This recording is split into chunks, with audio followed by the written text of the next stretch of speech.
وقنا عذاب النار. أعوذ بالله من الشيطان الرجيم. بسم الله الرحمن الرحيم. الحمد لله رب العالمين والصلاة والسلام على سيدنا محمد وآله وصحبه أجمعين. أما بعد، إن أريد إلا الإصلاح ما استطعت وما توفيقي إلا بالله عليه توكلت وإليه أنيب. ما شاء الله كان وما لم يشأ لم يكن ولا حول ولا قوة إلا بالله العلي العظيم. أعوذ بالله من الشيطان الرجيم. بسم الله الرحمن الرحيم. ألهاكم التكاثر حتى زرتم المقابر كلا سوف تعلمون ثم كلا سوف تعلمون كلا لو تعلمون علم اليقين لترون الجحيم ثم لترونها عين اليقين ثم لتسألن يومئذ عن النعيم. صدق الله مولانا العظيم. كنت نهيتكم عن زيارة القبور فزوروها فإنها تذكركم الآخرة. إن سؤال الملكين من قبر حق وإيمان به فرض شهر وإنما المنكر للسؤال ذو ابتداع وذو اعتزال. പ്രിയ സഹോദരങ്ങളെ, സാധാരണ ഞാൻ ബെയ്ത്തിയല്ലതില്ല, അത് ചെല്ലാതൊക്കെയാ നല്ലതെന്ന് എനിക്ക് അറിയുന്നോണ്ട് ചെല്ലാതൊക്കെയാണ്. ഒന്ന് ഇടക്കൊന്ന് ചെല്ലാഞ്ഞാലും മോശമല്ലേ എന്നുള്ളതൊക്കെ വലിയതാണ്. കേട്ടപ്പോ എല്ലാവർക്കും തോന്നി അത് ചെല്ലി അതൊക്കെ തന്നെ ഇനി നല്ലതെന്ന്. പക്ഷേ നാം പറഞ്ഞു വന്ന വിഷയം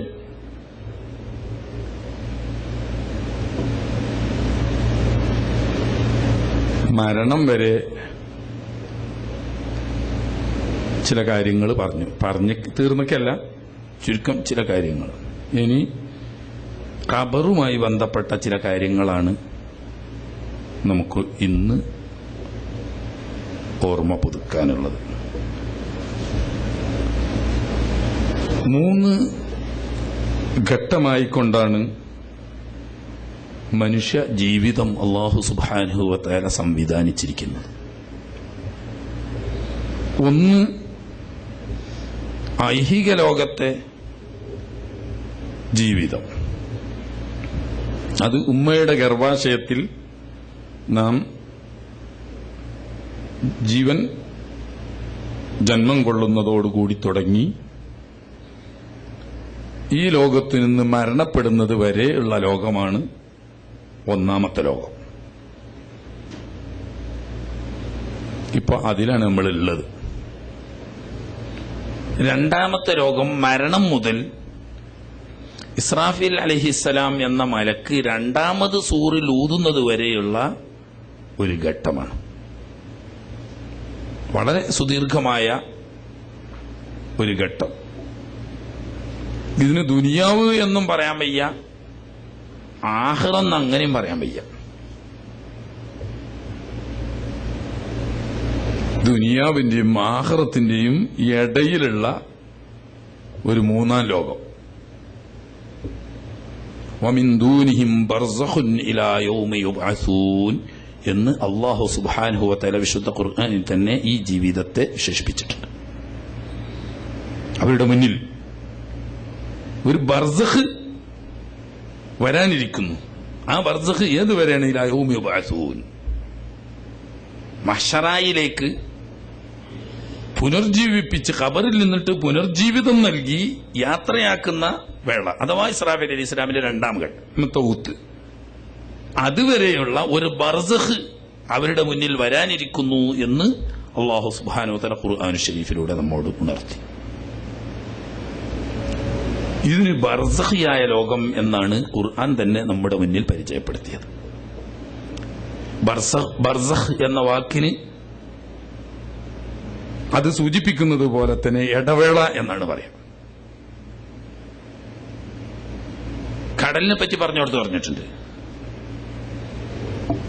ബൈനഹുമാ ബർസഖുൻ ലാ യബ്ഖിയാൻ, ഉപ്പുവെള്ളത്തിന്റെയും ശുദ്ധജലത്തിന്റെ ഇടയിൽ ഒരു ബർസഖുണ്ട്.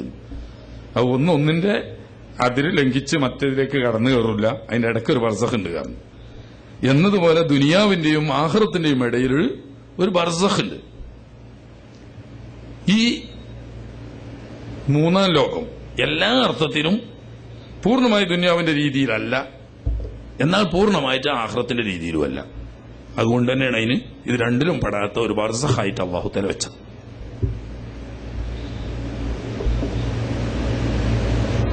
വളരെ ദീർഘമായ ഒരു ജീവിതം തന്നെ ഈ ബർസഖിൽ നാം അനുഭവിക്കാനുണ്ട്.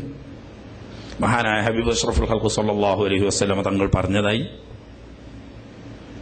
പ്രസിദ്ധമായ ഹദീസ് നമുക്കൊക്കെ അറിയാം. അൽ ഖബറു ഇമ്മാ റൗളത്തും മിൻ റിയാദിൽ ജന്ന ഔ ഹുഫറത്തും മിൻ ഹുഫരിൻ നിറാൻ. ഖബർ അഥവാ ബർസഖിയായ ലോകം ഇമ്മാ റൗളത്തും മിൻ റിയാദിൽ ജന്ന,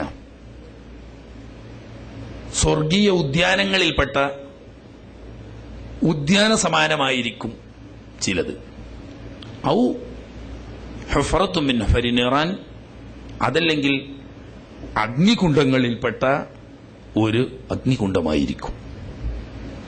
രണ്ടാലൊരവസ്ഥ ഉൾക്കൊള്ളുന്ന ഒരു പ്രത്യേക ഘട്ടം.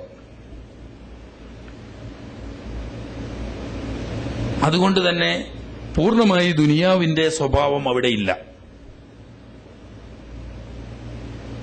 ശരിക്കും ആഖിറത്തിന്റെ രൂപവുമല്ല. ഇത് ശാസ്ത്രീയമായ നിരീക്ഷണ പഠനങ്ങളിലൂടെ കണ്ടെത്താൻ പറ്റാത്ത ഒരു പ്രത്യേക അവസ്ഥയാണ്. അഥവാ ഖബറിനെ സംബന്ധിച്ചും അവിടെയുള്ള അവസ്ഥയെപ്പറ്റിയും വളരെ വ്യക്തവും വിശദവുമായി ഹബീബ് സല്ലല്ലാഹു അലൈഹി വസല്ലം തങ്ങൾ അവിടുത്തെ തിരുസുന്നത്തിലൂടെ നമ്മുടെ മുന്നിൽ വരച്ചു കാണിച്ചിട്ടുണ്ട്. പക്ഷേ ഇതൊന്നും തന്നെ നമുക്ക് ഒരു ലബോറട്ടറിയിൽ വെച്ച് പരിശോധിച്ച് ഉറപ്പുവരുത്താൻ കഴിയുന്നതല്ല. തുറന്നു നോക്കി നഗ്നനേത്രം കൊണ്ട് കണ്ടു മനസ്സിലാക്കാവുന്നതുമല്ല. എന്നാൽ അനിഷേധ്യമായി 100% വിശ്വാസയോഗ്യരായ വലിയൊരു പരമ്പര, ഏകദേശം 100ഓളം വരുന്ന മഹാന്മാരായ സഹാബികൾ ഖബറിലുള്ള വിവിധ അവസ്ഥകളെ സംബന്ധിച്ച്, അവിടുത്തെ ജീവിതഘട്ടത്തിലെ വിവിധ അനുഭവങ്ങളെ സംബന്ധിച്ച് വ്യക്തവും വസ്തുനിഷ്ഠവുമായി പ്രതിപാദിക്കുന്ന തിരു ഹദീസുകൾ നമ്മുടെ മുന്നിൽ പഠിപ്പിച്ചിട്ടുണ്ട്. നിഷേധിക്കാൻ നിവൃത്തിയിൽ ഒരു വിശ്വാസിയെ സംബന്ധിച്ച്. പക്ഷെ അനുഭവിച്ച് മനസ്സിലാക്കാനും സാധ്യമല്ല. എങ്കിലും ചിന്തകനും പണ്ഡിതനുമായ മഹാനായ ഇമാം ഗസാലി റഹ്മത്തുള്ളാഹി അലൈഹി തങ്ങൾ ശാസ്ത്രീയമായത് തെളിയിക്കാൻ സാധ്യമല്ലെങ്കിൽ പോലും അനുഭവത്തിന്റെ ഒരു പാഠത്തിൽ നിന്നിട്ട് നമുക്ക് അതിലേക്ക് വെളിച്ചം നൽകുന്നു എന്ന് പറഞ്ഞുകൊണ്ട് സ്വപ്നത്തെയാണ് അതിനോട് ഉപമിച്ചത്. സ്വപ്നത്തെ ഉപമിക്കാൻ കാരണം മരണത്തിന്റെയും ഉണർച്ചയുടെയും മധ്യയുള്ള ഒരു ഇടവേള അവസ്ഥയാണ് ഉറക്കം. അത് നബികൾ തന്നെ പറഞ്ഞിട്ടുണ്ട്. സ്വർഗത്തിൽ ഉറക്കമുണ്ടോ എന്നൊരു ചോദ്യം ഒരിക്കൽ ഒരു സഹാബി വരും ചോദിക്കുകയുണ്ടായി. ആ ചോദ്യത്തിന് മറുപടിയായി തിരുനബി സല്ലല്ലാഹു അലൈഹി വസല്ലം തങ്ങൾ പറയുന്നത് അന്നൗമു അഖുൽ മൗത്തി വലാ മൗത്ത ഫിൽ ജന്ന. ഉറക്കമെന്നത് മരണത്തിന്റെ സഹോദരനാണ്. മരണം സ്വർഗത്തിലില്ല എങ്കിൽ അതിന്റെ സഹോദരനും ഉണ്ടാവില്ല എന്ന് ലഭ്യം. അങ്ങനെയൊരു പച്ചേ പറഞ്ഞതല്ല, അങ്ങനെ മനസ്സിലാക്കണം. അപ്പൊ മരണവും ജീവിതവും എന്ന് പൂർണ്ണ ജീവിതത്തിന്റെ അവസ്ഥയുമില്ല, ശരിക്കും മരണത്തിന്റെ അവസ്ഥയും അല്ലാത്തൊരു ഇടവേളയുടെ അവസ്ഥയാണ് ഉറക്കം. ഈ ഉറക്കത്തിൽ പല അനുഭവങ്ങളും ഉണ്ടാകുന്നുണ്ടല്ലോ. ഇമാം ഗസാലി റഹ്മത്തുള്ളാഹി പറയാണ്, കുറെ ആളുകൾ ചുറ്റും നോക്കി നിൽക്കെ 2 വ്യക്തികൾ കിടന്നുറങ്ങുന്നു. അവർ സുഖ സുഷുപ്തിയിലാണ്. ഈ നിദ്രക്കിടയിൽ ഒരുവൻ അതിഭീകരമായ അനുഭവങ്ങൾ അനുഭവിക്കുന്നു സ്വപ്നത്തിലൂടെ. ചിലപ്പോൾ അട്ടഹസിച്ച് നിലവിളിച്ച് ഞെട്ടി ഉണരുന്നത് കാണാം. ചിലപ്പോൾ അതിനും സാധിക്കൂല, ഞെട്ടി ഉണരുന്നും കിട്ടില്ല. വിഷമിച്ച് കഷ്ടപ്പെട്ട് എന്തെന്നില്ലാത്ത പ്രയാസങ്ങൾ അനുഭവിച്ചുകൊണ്ടിരിക്കുന്നു. പക്ഷേ ചുറ്റും നോക്കിയിരിക്കുന്നവർക്ക് യാതൊരു പ്രതിഫലനവും ബാഹ്യമായി കാണാനില്ല. തൊട്ടടുത്ത് കിടക്കുന്ന വ്യക്തി സ്വർഗീയമായ ആനന്ദ അനുഭൂതിയിൽ ആറാടിക്കൊണ്ടിരിക്കുകയാണ്. പക്ഷെ തൊട്ടടുത്തിരിക്കുന്ന ഈ ഉണർന്ന് നോക്കിക്കൊണ്ടിരിക്കുന്ന വ്യക്തികൾക്ക് അതിന്റെ യാതൊരു ലാഞ്ചന പോലും അനുഭവപ്പെടുന്നില്ല. രണ്ടുപേരും തൊട്ടാണ് കിടന്നുറങ്ങുന്നത്. ഈ രണ്ടുറങ്ങുന്ന ആളുകൾക്ക് ഒരാളുടെ അനുഭവം മറ്റേ ആൾക്ക് അറിയുന്നില്ല, ഇയാൾ അനുഭവം മറ്റേ ആൾക്ക് അറിയുന്നില്ല. ഉണർന്ന് ചുറ്റും ഇരിക്കുന്ന ആളുകൾക്ക് രണ്ടാൾ അനുഭവം അറിയുന്നില്ല. ഉണർന്നെഴുന്നേറ്റാൽ രണ്ടാളും അവരുടെ അനുഭവം വ്യക്തമായി നമ്മുടെ മുന്നിൽ വിശദീകരിച്ചു തരുന്നു. ഇത് ഈ ലോകത്ത് നടക്കുന്ന ഒരു അനുഭവമാണെങ്കിൽ ഇതിന്റെ തനിപ്പകർപ്പല്ലെങ്കിലും ഇതിൽ നിന്നിട്ട് അനുമാനിക്ക ഉറക്കിന്റെയും മരണത്തിന്റെയും ജീവിതത്തിന്റെയും മരണത്തിന്റെയും മധ്യയുള്ള ഉറക്കത്തിലുള്ള അനുഭവം തന്നെ ഉണർന്ന ലോകത്തിന് മനസ്സിലാക്കാൻ കഴിയുന്നില്ലെങ്കിൽ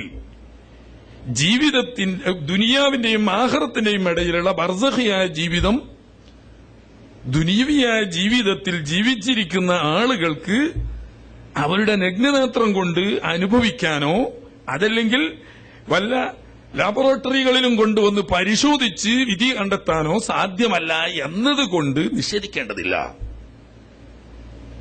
ഇതിന് വിശ്വാസികൾക്കുള്ള ഏക പോംവഴി അനിഷേധ്യവും സത്യസന്ധവുമായ പരമ്പരയിലൂടെ തിരുനബി സല്ലല്ലാഹു അലൈഹി വസല്ലമ തങ്ങൾ പറഞ്ഞതായി ഹദീസ് സ്ഥിരപ്പെട്ടോ എന്നത് മാത്രമാണ്.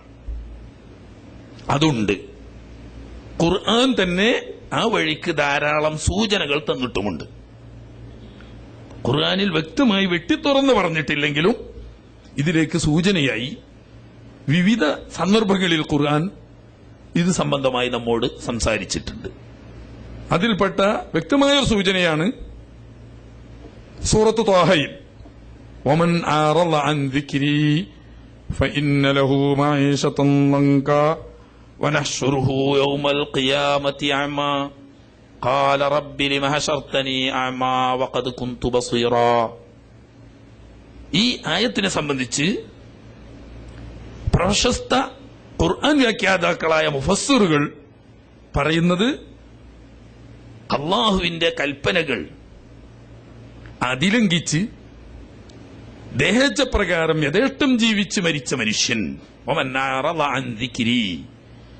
എന്റെ ഉത്ബോധനം, എന്റെ ഉപദേശം സ്വീകരിക്കാതെ അവഗണിച്ച് ജീവിച്ചവൻ വളരെ ഇടുങ്ങിയ ഒരു ജീവിതം അവന്റെ മുന്നിലുണ്ട് എന്ന് അള്ളാഹു പറയുമ്പോൾ അത് ഈ ഭൗതിക ലോകത്ത് നിന്നാവാം.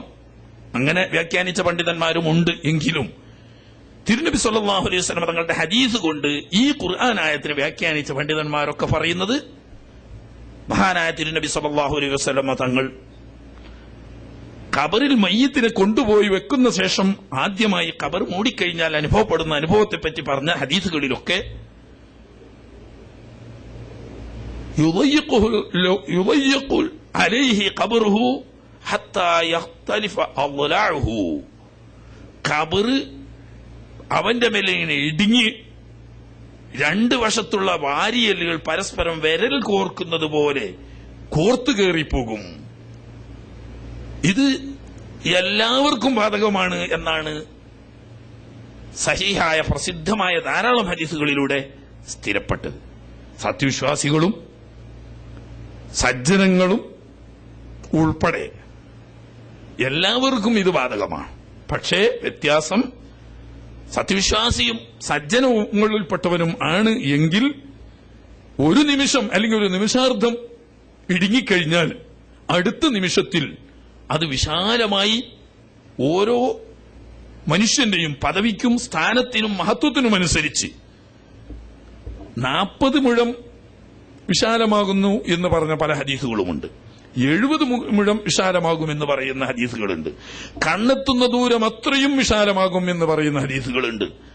ഭൂമിയോളം വിശാലമാകും എന്ന് സൂചിപ്പിക്കുന്ന ഹദീസുകളുമുണ്ട്. ഈ ഹദീസുകൾ പഠനം നടത്തിയ ഇമാം ഖുർത്തുബി റഹ്മഹുല്ലാഹ് പറയുന്നത് എല്ലാ ഹദീസും പരമ്പര കുറ്റമറ്റതും സ്വീകാര്യവുമാണ്. അതുകൊണ്ട് വ്യക്തികളുടെ അവസ്ഥ വ്യത്യാസമാണ് ഇത് സൂചിപ്പിക്കുന്നത്. ആളുടെ മഹത്വത്തിനനുസരിച്ച് ഈ വിശാലത വർദ്ധിച്ചും കുറഞ്ഞും വരും. ഏതായാലും സത്യവിശ്വാസിയെ സംബന്ധിച്ച് ഒരു അല്പസമയം അത് ഇല്ലാതിരിക്കില്ല എന്ന് വളരെ വ്യക്തമായി ഹദീസുകൾ സല്ലല്ലാഹു അലൈഹി വസല്ലം തങ്ങൾ സൂചിപ്പിക്കുന്നതായി കാണാം.